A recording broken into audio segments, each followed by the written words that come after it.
বন্ধুরা, শীতকালে কিন্তু অনেক রকমের শাক পাওয়া যায়। তার মধ্যে একটি অন্যরকম শাক হলো বথুয়া শাক।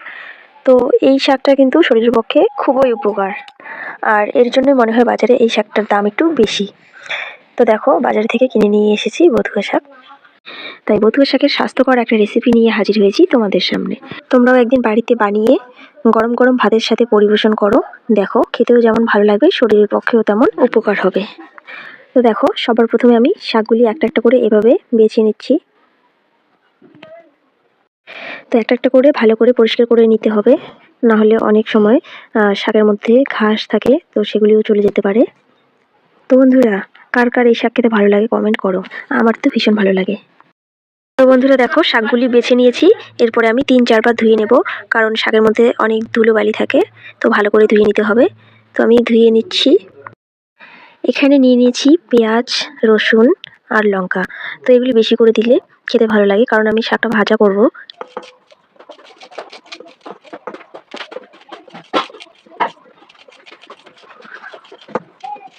পেঁয়াজ কাটা হয়ে গেছে, এখন একটা কড়াই বসিয়ে দিয়েছি। কড়াই গরম হচ্ছে, আর এদিকে আমি এই যে রসুনগুলি ছুলে নেব।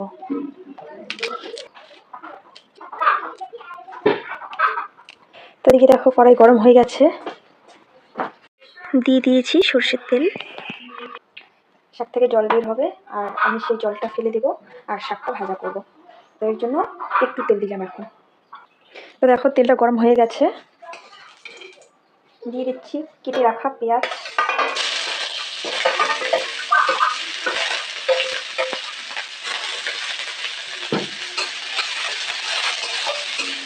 তো পেঁয়াজগুলি ভালো করে ভেজে নেব। দিয়ে দিচ্ছি শাক।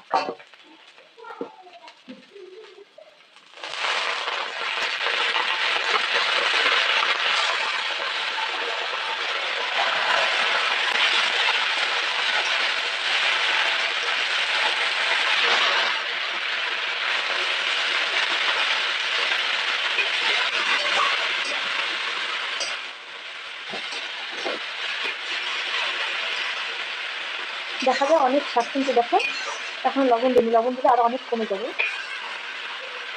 লবণটা অল্প দেবো, কারণ ভাজা করবো, শাকটা আরো কমে যাবে, অল্প হয়ে যাবে, নাহলে লবণ বেশি হয়ে যাবে।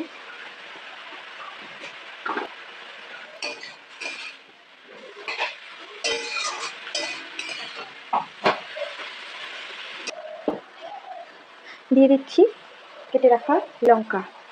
তো দেখো, শাক থেকে কত জল বেরিয়েছে। একটু শাকগুলি সাইড করে রাখছি, তাহলে জলটা ফেলতে আমার সুবিধা হবে। তোমরা চাইলে ঝোলও খেতে পারো, আমি অন্যদিন সেই রেসিপি দেখাবো। আজকে আমি ভাজা করবো, তো আজকে ভাজা রেসিপিটি দেখাচ্ছি। আমি এই জলটা এখন ফেলে দেবো।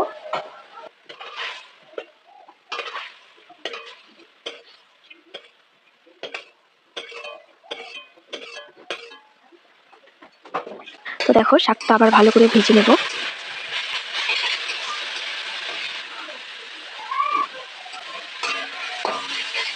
আর এদিকে আমি রসুনটা থেতো করে নিচ্ছি, দিয়ে দিচ্ছি থেতো করা রসুন। এরপরে আমি আর একটু তেল দেবো, কারণ প্রথমে আমি অল্প তেল দিয়েছি, এখন তেল দিয়ে ভাজা করবো ভালো করে শাকটা। দেখো, তেলটা গরম হচ্ছে।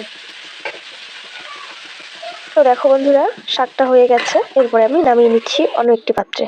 তো বন্ধুরা, আজকের রেসিপিটা তোমাদের কেমন লাগলো অবশ্যই কমেন্ট করে জানাবে। ভালো লাগলে লাইক, কমেন্ট আর অনেক অনেক শেয়ার করবে।